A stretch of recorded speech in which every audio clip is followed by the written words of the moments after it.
You know, one of the nice things about a game like this, Joe, is the catcher. Being the catcher in a game like this, you're just sitting back there. I mean, you're putting down a sign, holding the target up, and these guys are right there for the most part. David Cone just missed that time with a high breaking ball, but both Rodriguez and Girardi, I mean, sitting there with a target up, and they're both right on. You know, if Rodriguez, hit 250, he could be an all-star. As tremendous as he is, throwing out 50% of would-be base stealers. He'll win his 5th straight Gold Glove. Won't be 25 for another month. But he's developed into a 300 hitter. Hit exactly that this year. Fisted into shallow right. It drops for a hit.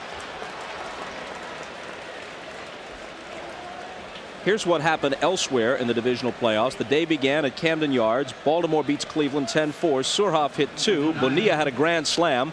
Brady Anderson started the game with a homer off Charles Nagy. Alomar was 1 for 4 amid all the controversy with an RBI. St. Louis gets the homer in the first from Gaetti, and Stottlemyre makes it stand up with relief help. Eckersley finished the game. Actually got Tony Gwynn on a comebacker with 2 men on in the 9th. Tying runs were aboard, so the Cardinals take a 1-0 lead in their series. The Dodgers and Braves don't start until tomorrow in Los Angeles. Rusty Greer. Here's tomorrow's lineup, and you got to be alert in terms of television in this first round. We'll take tomorrow off. Actually, Joe, you won't. You'll head for Baltimore and do game 2 with John Miller, I guess. Yes. On ESPN. First game of the Braves and Dodgers also on ESPN. And from here at Yankee Stadium, you'll have to tune to Fox to see game 2.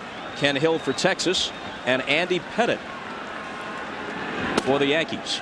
Interesting, Pettitte, a strong contender for the Cy Young Award, Joe, and yet it's David Cone because of his postseason experience who gets the call in game 1, meaning that if there is a game 5 in this series, it would be Cone rather than this guy Pettitte. And I tell you what, Andy Pettitte wants to be out there tonight, but he understands. I'm sure he understands manager Joe Torre's decision to go with Cone because he has pitched so many big games in his career. But Andy Pettitte could have easily been out there, as could Ken Hill for the Rangers.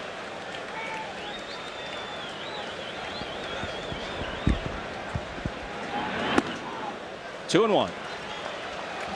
For one of the few times tonight, David Cone pitching from behind. He hasn't walked a man yet. For that matter, neither is Burkett. Well, he's pitching carefully here because he has a hole open on the right side, so he doesn't want to come inside, giving Greer something to pull in the hole. So that's why he stayed away, and he's missed, and he's going to go away again. Well, he was trying to. Blocked by Girardi. Nice play by Joe Girardi on a low inside breaking ball from Cone. Watch Girardi get his body in front of this ball. Watch this. Nicely done. Nicely done. That's all they ask you to do. I saw you do that a few times, you.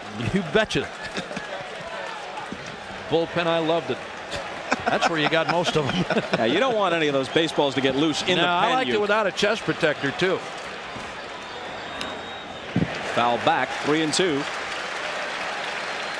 The Rangers have 2 hits off Cone, but each is a bloop. The double by Elster that fell between 3 fielders in the last inning, and the little flare into shallow right by Rodriguez to open this 4th inning. Cone struck this guy out on a 3-2 pitch his first time up.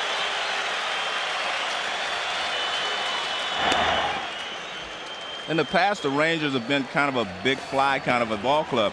But this year they hit and run a lot. They've done a lot of things to manufacture runs. And it wouldn't surprise me if Johnny Oates were not to send Rodriguez here with a 3-2 count on Greer. He is going. And he can slow up now because it's a walk to Greer. And some trouble in the 4th for Cone. 2 on, nobody out. Gonzalez to the plate with Clark and Tettleton to follow. 19.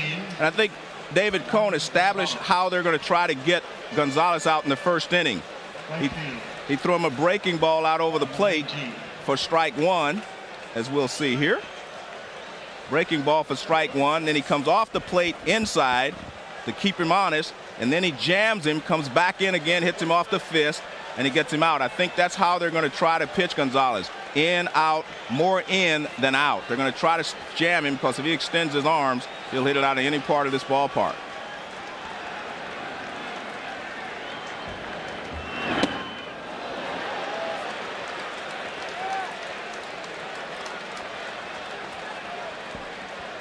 And the point there, you see they pitched him in again, but if you're Cone and you're going to miss, you want to miss way in and not miss 3 or 4 inches out over the plate where he can extend on it.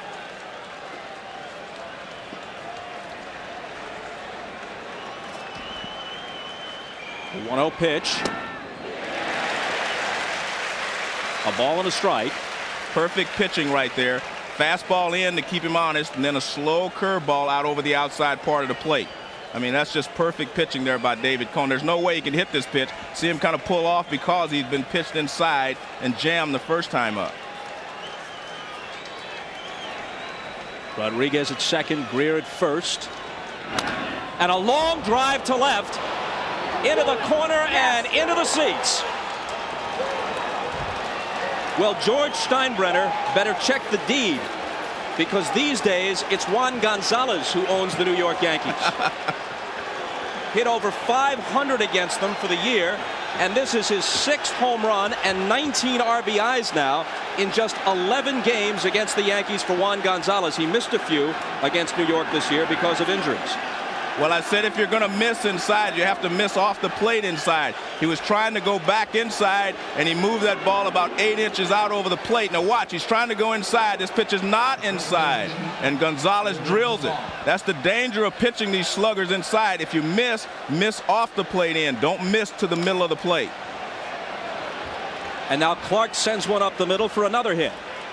2 singles, a walk, and a Gonzalez home run. The 1-0 Yankee lead erased. And it's 3-1 Texas in the 4th. But Gonzalez is the guy that you just have to be careful with. He didn't have any place to put him, but he did not make the pitch that he wanted. He missed only about 6 inches. I mean, it may seem like a look at the target, and look where the ball ends up. A little bit out over the plate, and Juan knows it's gone. It's just a matter of whether it's fair or foul. If you're going to keep coming inside to that guy, Joe, you can't knock. Yeah. You don't hit 47 home runs throughout the year without sitting on certain pitches and looking for pitches in different areas. So Cone cruising through the first 3 innings. Hits a major speed bump here in the 4th. When you go over the Texas Rangers ball club, you say to yourself, I can't let Gonzalez get hot. I can't let him do this. I can't let him lead them. But when you have no place to put him, you have to pitch to him. When you look at this Texas lineup, even with Rusty Greer and Will Clark, there's so much right-handed firepower with Rodriguez, and Tettleton, of course, a switch hitter, and with Gonzalez, and with Dean Palmer. And Cone is the only right-hander scheduled to start in this series for New York. He'll be followed by Pettit, Key, and Rogers. You know, the thing with this lineup, Bob, with this Texas lineup, it doesn't make any difference. You know, you talk about right-handed pitching, left-handed pitching. When you look up and down this lineup, 293, 300, 330, 335, 314, 280. I mean, it doesn't make any difference who's pitching. If these guys sit and get the pitches, they hit them. There's power up and down the lineup. Here's the 2-1. And now Cone is behind 3-1.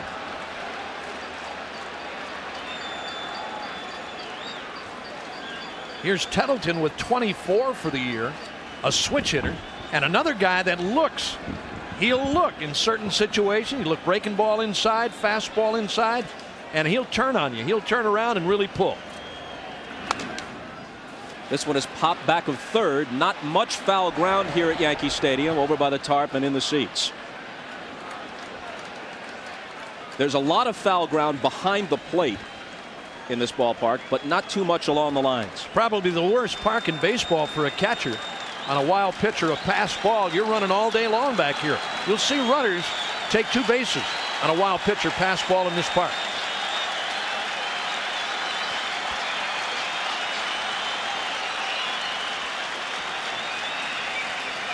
Clark at first, still nobody out. 3 runs home, top of the 4th, 3-1 Texas. And a 3-2 pitch on the way from Cone to Tettleton. Struck him out. Splitter to get him for strikeout number 4. Now here's that last pitch by David Cone. Tettleton's sitting on a fastball, got the splitter. Look at that ball bust down. In the dirt ended up, and Tettleton chased it. Here it is again from Cone. And it may have been a breaking ball, may have been a curveball, Bob. I thought it was a splitter, the first reaction from Tettleton.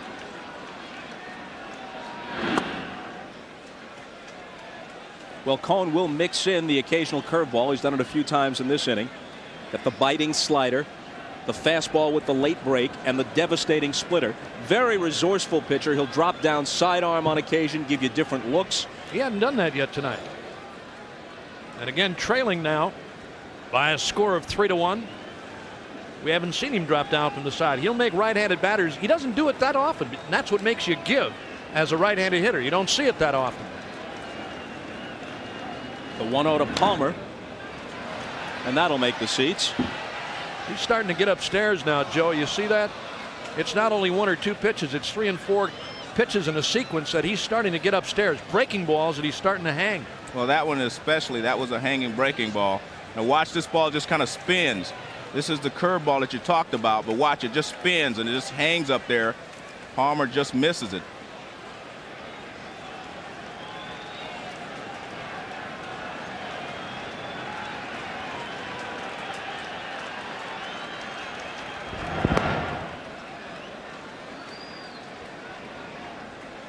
Cone was working very quickly through the first 3 innings. Now in trouble in the 4th. The whole pace is slowed down.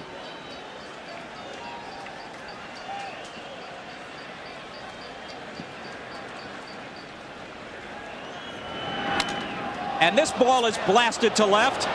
Raines goes back to the track, to the wall. Can't get it. It's a couple rows in and a 2-run homer for Dean Palmer.